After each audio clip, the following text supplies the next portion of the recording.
Airbnb revenue is down 48%. Our short-term rentals dead. Is Airbnb going to go down? Does it make sense to invest in Airbnb anymore? Dallas most recently banned all short-term rentals in residential areas. So they've got about 6 months to figure out what to do with their short-term rental. Wow. You can go on social media and go, oh my God, this guy he's making $100,000 a year on short-term rentals. Why do people love short-term rental? You can make a lot more, but there's also more risk, right? So the more risk you take, the higher reward you get. It can be super successful. If it's just simply something that someone's thinking, oh, I can make a quick buck, those people are going to be gone out of the short-term rental market. One piece of advice, if you're looking to invest into an Airbnb market, your goal is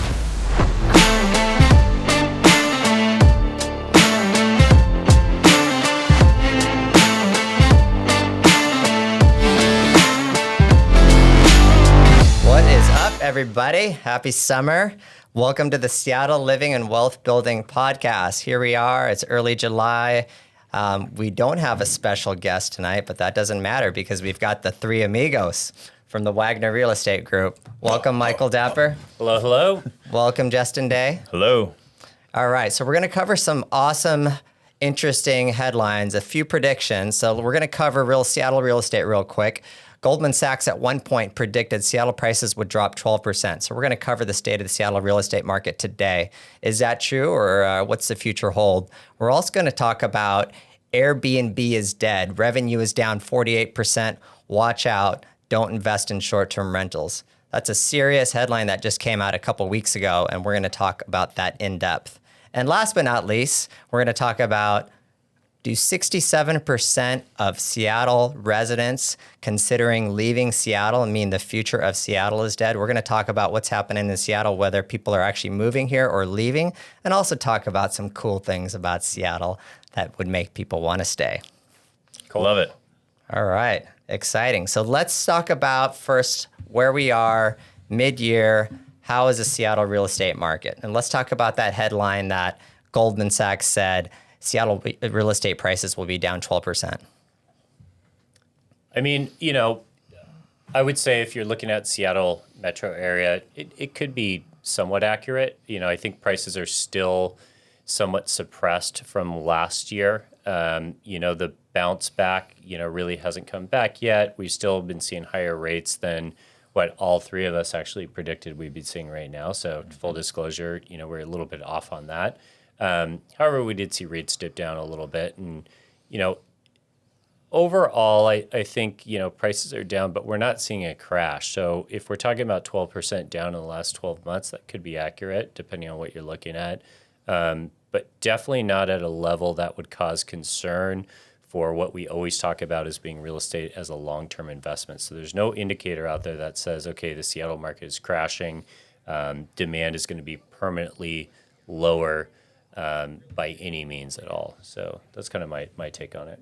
I think the one thing you're missing there, though, is, at the end of the day, it doesn't really matter what's happened year over year. Right. I mean, yes, May of 2022, housing prices were at really an all-time high. They decreased through the last half of 2022. And once we got into 2023, we've seen things stabilize and actually go up. And a big part of that is because we have so little inventory in our market right now. And even with that lack of inventory, of course, you're going to naturally see buyer competition because there's just not enough homes for the people who actually want to buy homes. First-time home buyers, people who are seeing opportunity as an investment in this market.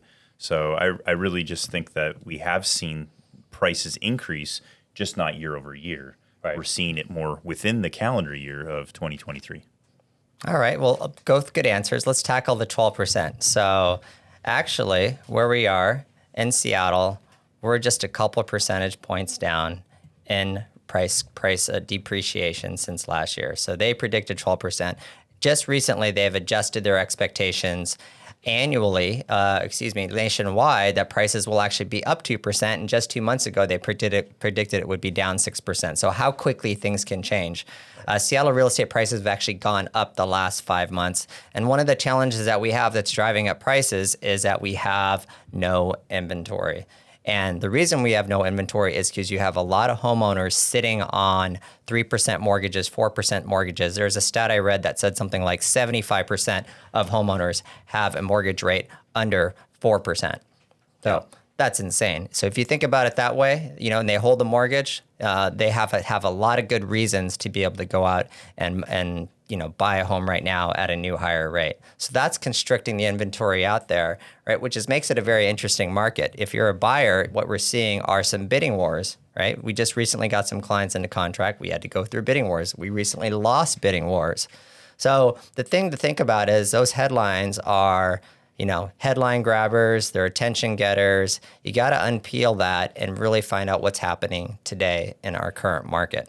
So Goldman Sachs, they changed their tune very quickly in just 60 days. So again, don't believe the headlines. Doesn't matter who's giving you the headline. Just make sure that you take the time to do the research and figure out what's going on yourself. Yeah, well, I hope all of our clients are comfortable enough to take those headlines, approach us about them, and allow us to give them some perspective and some insight. That's part of the reason why we do this podcast as well, is to give people the insight that they wouldn't necessarily get from us in a more public setting. So, I just feel like headlines are definitely there for money, like pay per click or whatever it is.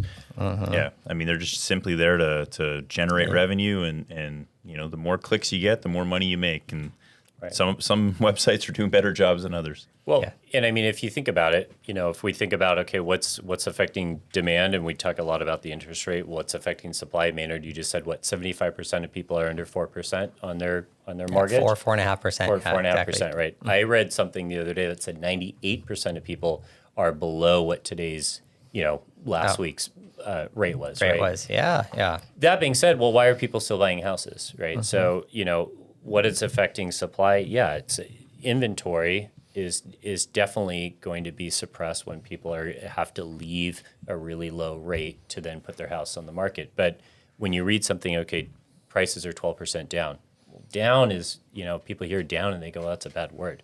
Well, is it bad for you? If you're buying a house, it's not bad at all. That's great. Especially depending on the other factors that are involved in buying a house. So you're looking at the interest rate, you're looking at your, financial ability, where your position is with your job. There's a ton of factors that go into it. So down in prices, if you go to the store and somebody says, hey, prices are 12% down, you go, fantastic, I'm going to be there tomorrow, right? So that's where, when we quote these percentage movements, it's a great click and a great headline grabber, but you really got to think about what that means to you. Yeah. Prices have actually been up every month, February, March, April, May, June. Right. June had the most sales since we've had, I think since September last year. Right. So all signs are pointing to a, continued low inventory market, but there's a lot of reasons that people are buying and there's a lot of reasons that people are selling. For our sellers, we've been able to sell most of our listings within days to a week. Right. So that summarizes right there whether there's demand for housing or not. And, again, to talk about the year over year stat, hey, if a client said, hey, I want to buy a house, I want to sell in a year, I would say, well, that would be a very dumb move. So don't do that. Right. And I mean, as we sit here mid-July right now, I mean, I feel, and this is not based on data at all, but I definitely feel like we're seeing a little bit of a summer slowdown in terms of the demand out there. At least with my clients, I have a lot of people that are kind of enjoying that summertime, and it's very normal in our Seattle market to see kind of a Seattle summer slowdown in real estate. Now, that doesn't mean that we're still not seeing multiple offers in lots of situations. I mean, I just had some clients who unfortunately lost out on a place on, was it Tuesday? There was 6 offers on a place. So even though it's definitely feels to me like it's a little bit slower than it was, let's say, in May and June, it's still very active. Yeah, and that's true every single year. Correct. So that's not a surprise there. Not at all. Summertime is awesome. So we got a lot of fun stuff to talk about later. All right, so let's talk about the next big headline. Just a couple weeks ago, Airbnb revenue is down 48%. Our short-term rentals dead. Is Airbnb going to go down? So that's a massive headline. So we're going to unpeel that and talk about that. First of all, when that headline came out, whoa, that caused a lot of, I guess, fears across all short-term rental owners, anybody who's talked about investing. So right after that, AirDNA, another analytical company, said, you know what? Airbnb revenue is actually down 4%. So 48%, 4%. Most of the people who have unpeeled both of that data have said that it's more likely closer to 4%, right?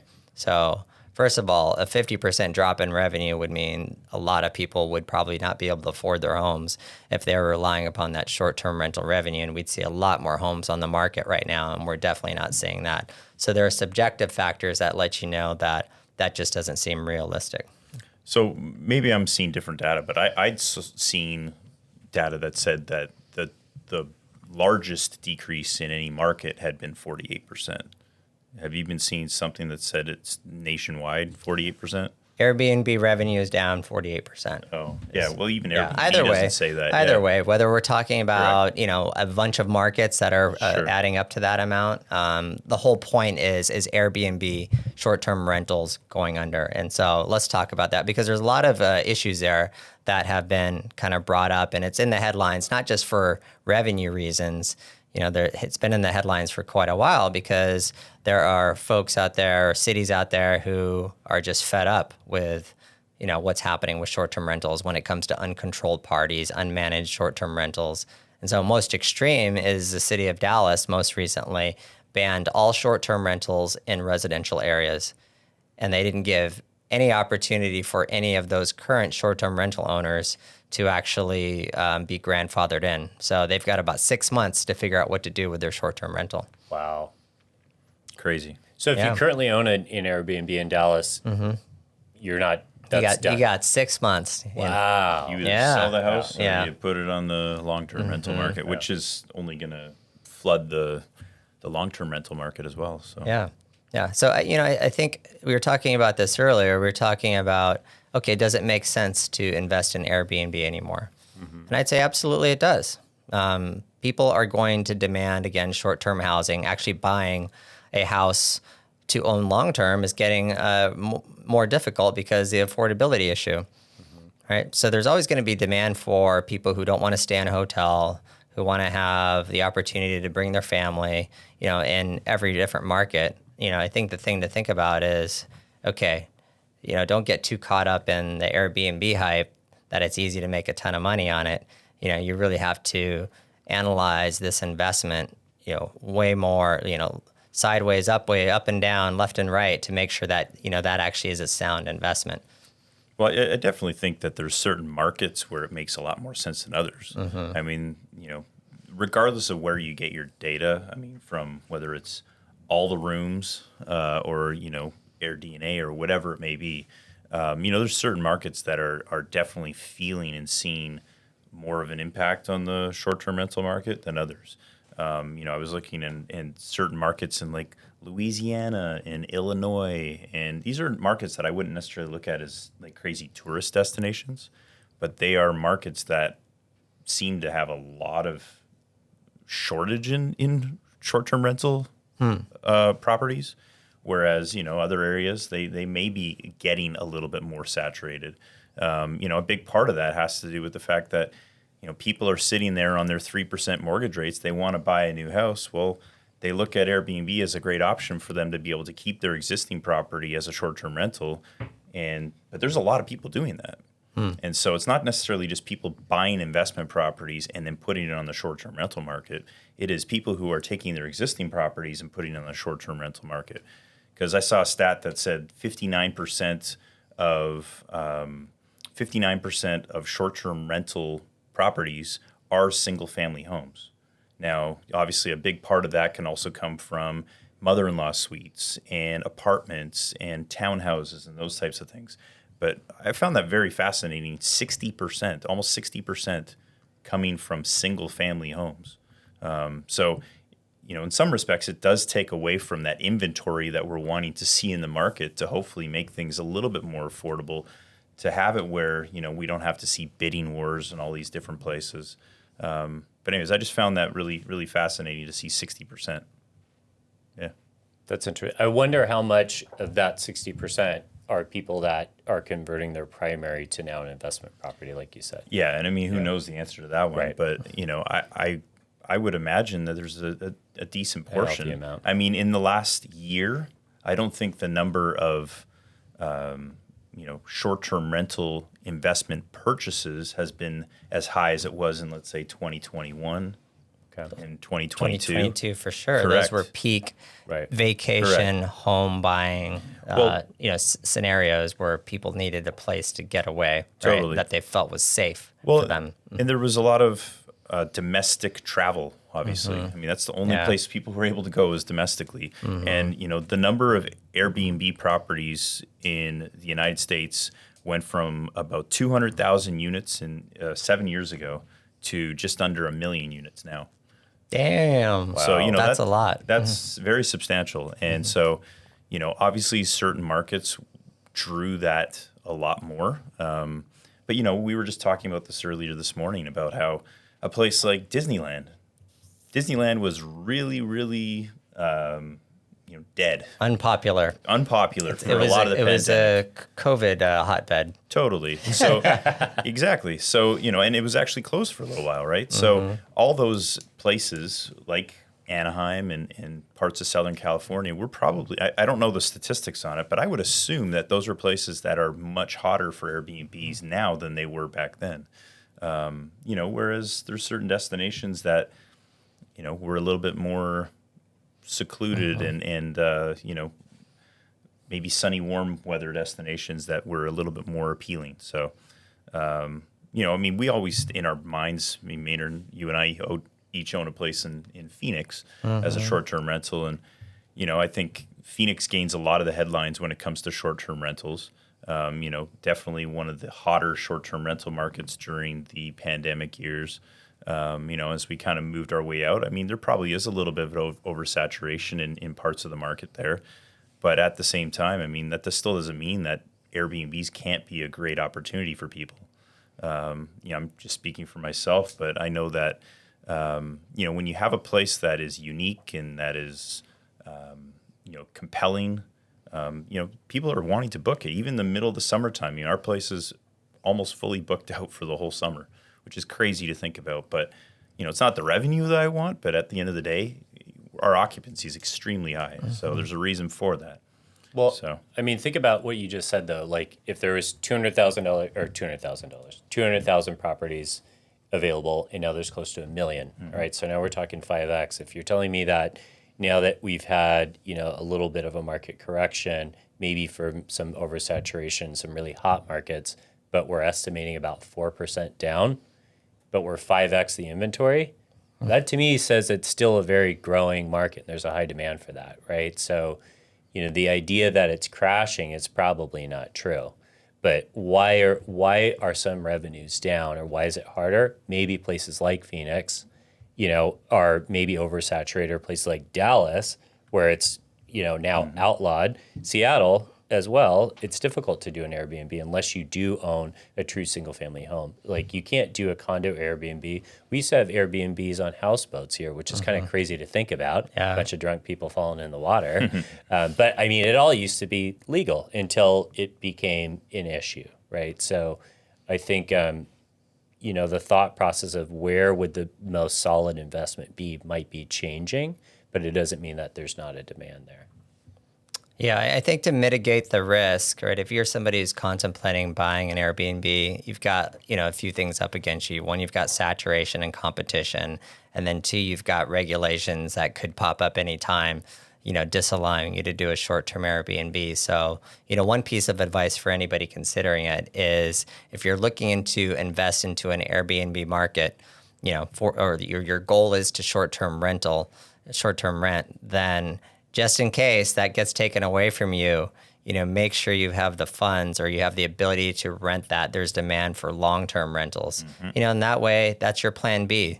We were talking about, well, why do people love short-term rentals and Airbnb? Well, from a revenue standpoint, you can make a lot more, but there's also more risk, right? So the more risk you take, the higher reward you get, right? And so you can take the more conservative approach like we had with our guest Ian Love, where he says, I don't want to touch short-term rentals. I just want to invest in rent long-term.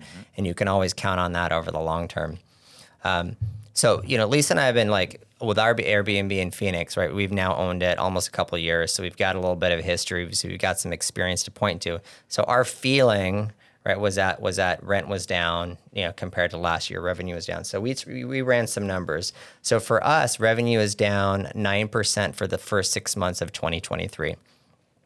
So we're down roughly, $79,000 in revenue this year for 6 months versus $86,000 in revenue.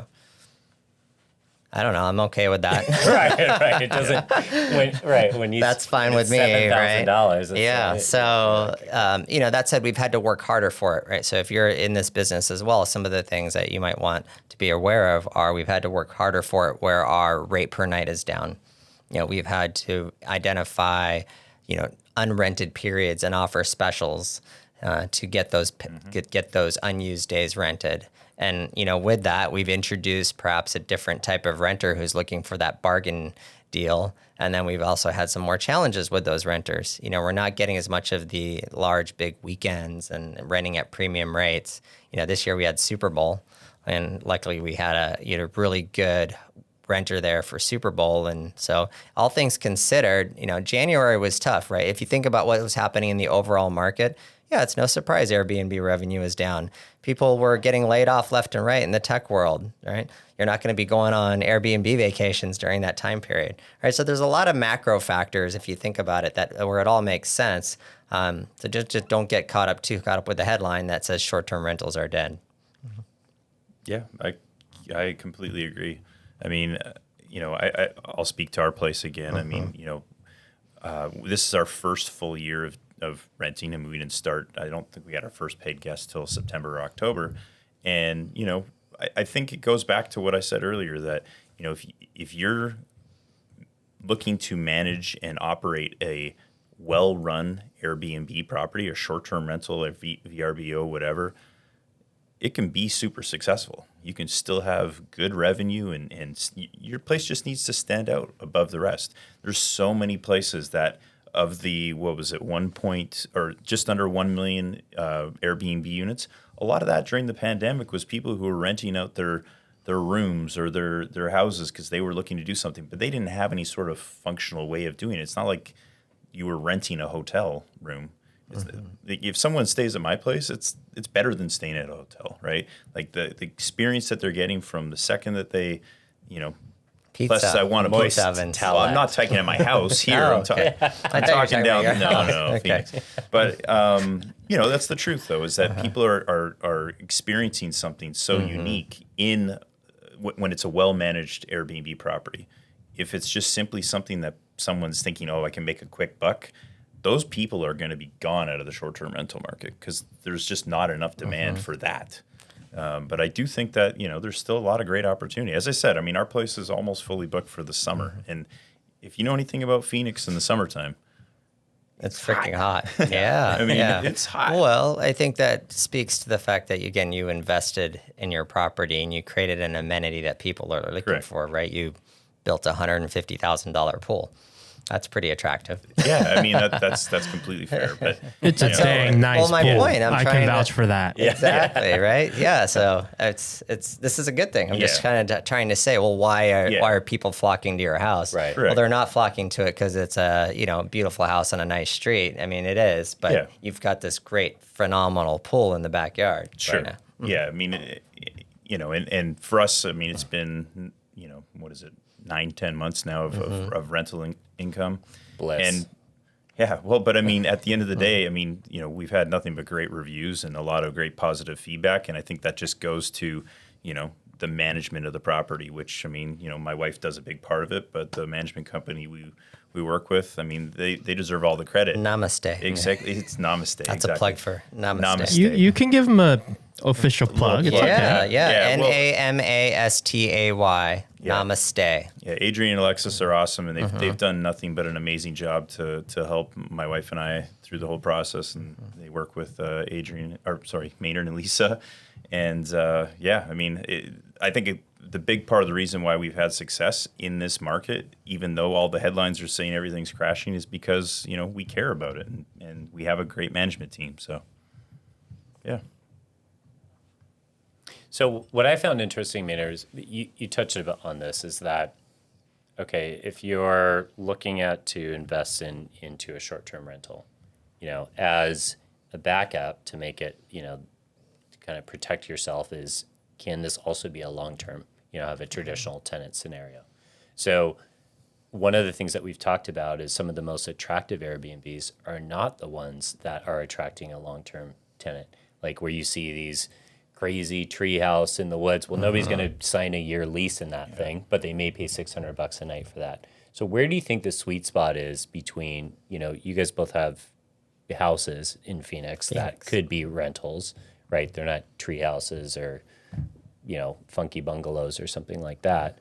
So where's the sweet spot for somebody, you know, that's thinking about this? I just feel like people are always looking for experiences at whatever price point. So, you know, I have a friend who has some cabins in Index, Washington, and an amazing, cool location right on Index River. And I think he's got 6 cabins, if I'm not mistaken. Maybe it's 7 now. But one of them is an A-frame, beautiful house or A-frame cabin that they built. And the other one is sea containers. And it's just the coolest thing ever. And those 2 places, I'm sure, are absolutely jam-packed year-round. The other ones, they're a little bit more simple. They're not quite as fancy. They're, you know, and they're probably not as booked out. But those 2, I can't imagine that they have any vacancies whatsoever in the next couple months. He'd be a great podcast guest. We should maybe bring him on sometime. But, you know, I just think that in city centers, obviously, you kind of have to have a way of standing out. One way of standing out is no different than buying and selling real estate. If something's really attractively priced, it's going to sell very quickly, right? Obviously, marketing and whatnot can help that process. But if you underprice something, it'll sell immediately. If you go and you underprice an Airbnb listing, it's going to get rented. If you put something on the Airbnb market for $30 a night, it's going to get rented. But that doesn't make it successful. And so, you know, when you're talking about Airbnb rentals, I really feel like, you know, it's all about yield management, trying to find that happy medium with something like that that's very unique. You don't have to worry about yield management or as much, because there's just such a uniqueness to the property. Whereas when you're looking at a city center property, you know, you need to really find that happy medium or provide something that's really unique in a city center property. Yeah, I mean, I don't know what the sweet spot is. I mean, Justin's right. You know, offer a great experience, and people will come, right? You know, you know, where you're seeing the profitability come from right now is often from owners who have bought 2, 3, 4 years ago, 5 years ago, right? And they you know, you can go on social media and go, oh my God, this guy is freaking making a killing. He's making $100,000 a year on short-term rentals. And, you know, you look back and he got his property and his mortgage is like, you know, $1,500 a month, right? And now he's in a pretty hot vacation area.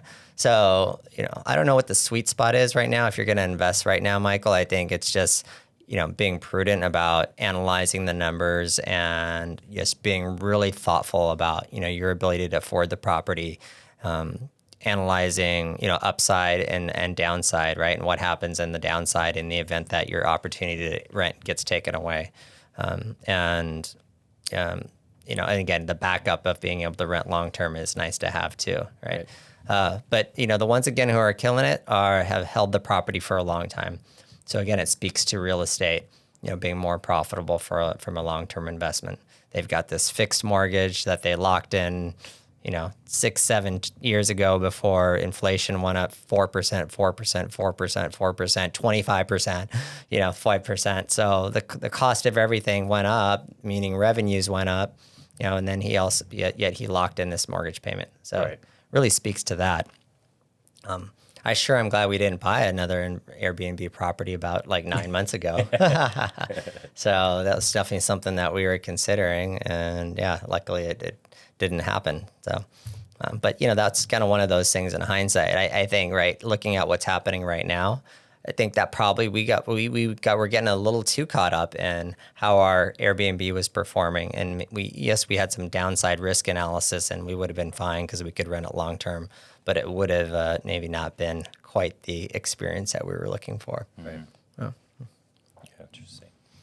Yeah, what's interesting as well is, I'm looking at a city like Austin, and once again, this is from one source, but a city like Austin and the surrounding areas, there's 5 different counties in the areas: Travis, Hayes, Caldwell, Bastrop, and Williamson counties.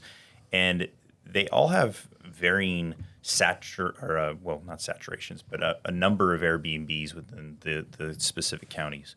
And so the proper city of Austin is in Travis County. And once again, I'm not an Austin expert, but I've been there a few times. But, there's 9,100 Airbnbs in the Travis County area. And there's only 4,000 properties for sale in all of Travis County. And so, that's obviously not a high percentage of the variance between rentals properties and for sale properties. You go to another area that's a little bit more rural, where there's not as many Airbnbs, and the inventory is significantly higher. And so really what this is kind of showing, though, is that, if there is an issue with, let's say, certain markets, and maybe there is going to be certain properties that are going to be coming on the market because people can't afford to maintain them as short-term rentals, or maybe they can't afford to maintain them as long-term rentals, we may see certain areas where this supply ratio is very skewed, where we may see a little bit more inventory come on the market. And I think that's nothing but a good thing, because we do need more inventory in our real estate market. I think we all would agree with that, because that's the biggest topic, in my opinion, of all of this is, just forget short-term rentals, forget all that stuff. I just think housing inventory as a whole is just such a massive, massive problem right now. And I don't know if there's really going to be a solution to it in the long term, so. That's a whole nother podcast topic right there. Yeah, it is. But, exactly. But, I just found this interesting because it was related to Airbnbs and how the fact that, if you have all these Airbnbs and they're not performing at the level of what they could potentially, you may see some of those areas, some of those cities kind of, start to have a little bit more inventory. I don't think we're going to see a big, massive influx of inventory from it, but, it could be interesting to see what happens. Yeah, I'm not familiar, but that's an interesting stat for sure. Yeah. It's definitely a topic where, people can't afford. That's like anything. People can't afford to make their mortgage payment, right? Right. Yeah. So they got to figure out a way to do it, and maybe that comes back on the market as inventory. But again, the big thing is that a lot of people right now, you go back to that inventory topic, there's a lot of people sitting on low mortgage rates, jobs are strong, and they have a lot of equity in their home. So we'll see. Mm-hmm. Exactly. Mm-hmm. Any more on Airbnb? I don't think so. Short-term rentals? No. VRBO versus Airbnb? That I don't totally understand. Yeah, you guys yeah. might know more about that. Yeah. What's the biggest difference besides the website? Mm-hmm. Nothing. Okay, Yeah. there it is. I think there's certain demographics of people that go to one website versus the other. So if you're trying to attract one versus the other, it could make a bigger difference. In theory, Yeah. I think most people go to both sites or are aware of both sites. It's like, hey, do you like Zillow? Do you like Redfin? Right. Those are the two of the most searched sites. Airbnb is, kind of created the brand like, oh, we're like, you want some tissue? You mean Kleenex, right? So Right, they've yeah. kind of dominated the associated Airbnb with short-term rentals. So they're definitely a bigger company. That's where I go personally. But I think that there are ways, just as tools, to be able to capitalize on both. Mm-hmm. You can have an app. You can advertise on both Airbnb and VRBO, and then you can still make sure that you're not double booking just by using an app. So why not advertise more? Right. I'll be talking to Namaste about that. Namaste. All right. So, hey, what about this other headline? I got another good one here. Okay. So it's about Seattle, and I just read an article that said 67% of Seattle folks have actually considered moving out of the area. So a lot of that, to parlay that into what other headlines you're seeing is, oh, Seattle's changed. Lots of people are leaving the area. There's been some layoffs. Other people are leaving the area. But what I found interesting is that statistically, I just read that there was a 2% growth now between May 2022 and May 2023, and we now have 779,200 people in Seattle. So, Well, I think I can speak to this as somebody who's born and raised in Seattle, which is relatively uncommon. So, saying that 67% of people have considered moving out of Seattle, that doesn't surprise me. People from Seattle are always considering moving out of Seattle. Like, it's kind of part of the culture. The first thing you tell people is, oh my gosh, we have the best summers in the world. You got to come up here in August. It's going to be fantastic. And then you talk to those same people in February and they're like, why the hell do I live here? It happens every single year. So, the same people that are talking about, like, let's just pull the Band-Aid off when we're talking about homeless issues or drug issues or stuff like that that's going on in Seattle. This is also happening in a lot of other major cities like San Francisco, LA, New York, Philadelphia. Those same people that are talking about these being problems and now that's the reason why they're going to move out are the same people that were talking about when Amazon came in and housing prices raised up and they raised up the equity and value of people's houses, that was a problem. So whether in a boom or a bust, whatever is going on, people are going to say, this change makes me uncomfortable. Maybe I should leave and go somewhere else. We're also kind of a big little city. Seattle its identity is so mixed that people are either so proud that it is, this metropolis of technology, or they're like, I like the old Seattle where we were all fishermen, which I never saw that. Yeah. So, I just think it's part of the culture to question, why we live here, in a good way. You know what I mean? So it's not like New York where people just are diehard. I love New York. I'm never going to leave. It's never been that way. It will never be that way. There's still lots of people who leave New York, though. Absolutely. Yeah. I know a lot of people that talk about how they're from New York and all of a sudden they're living here. So it's like, well, why are you living here if New York's so great? So, I just kind of laugh at that because I think that it will always be a part of the conversation, any change. Yeah, I completely agree. I feel it's a very catchy headline.